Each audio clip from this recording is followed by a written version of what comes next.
بسم اللہ الرحمن الرحیم۔ السلام علیکم ورحمۃ اللہ۔ روزے کی حالت میں میاں بیوی ایک دوسرے کو بوسہ و کنار کر سکتے ہیں یا ایک دوسرے کے ساتھ روزے کی حالت میں سو سکتے ہیں؟ حضرت عائشہ رضی اللہ تعالی عنہا بیان فرماتی ہیں کہ رسول اللہ صلی اللہ علیہ وسلم روزے کی حالت میں اپنی بیویوں کا بوسہ لے لیا کرتے تھے اور روزے کی حالت میں اپنی بیوی کے ساتھ لیٹ بھی جایا کرتے تھے، لیکن آپ اپنے جذبات پر خوب ضبط رکھنے والے تھے۔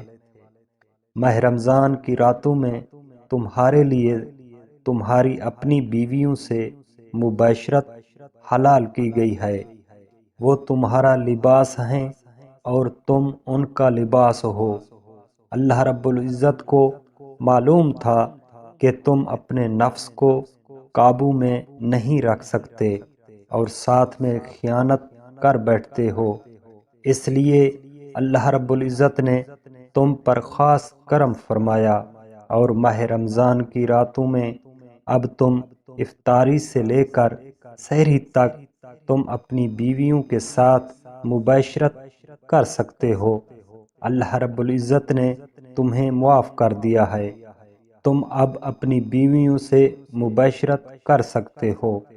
حضرت عمر بن خطاب رضی اللہ تعالی عنہ نے بیان کیا کہ میں نے خوشی میں آ کر اپنی بیوی کا بوسہ لے لیا جب کہ میں روزہ میں تھا، پھر میں نے رسول اللہ صلی اللہ علیہ وسلم سے عرض کیا، اے اللہ کے پیارے رسول، میں آج ایک بہت بڑا کام کر بیٹھا ہوں، میں نے روزے کی حالت میں اپنی بیوی کا بوسہ لے لیا ہے۔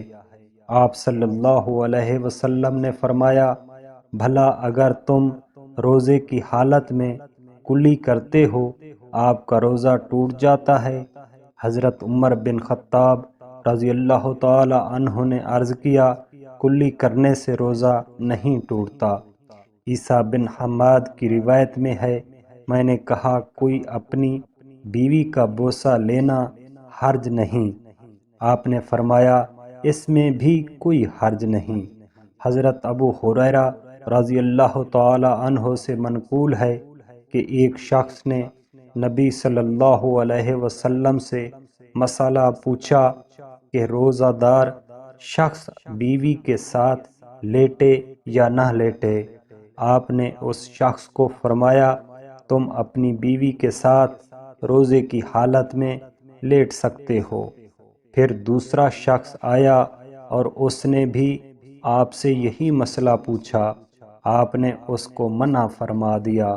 دراصل آپ صلی اللہ علیہ وسلم نے جس کو اجازت دی وہ ایک بوڑھا شخص تھا اور روزے کی حالت میں اپنے جذبات کو قابو رکھ سکتا تھا، اس لیے آپ نے اس بوڑھے شخص کو اجازت دے دی۔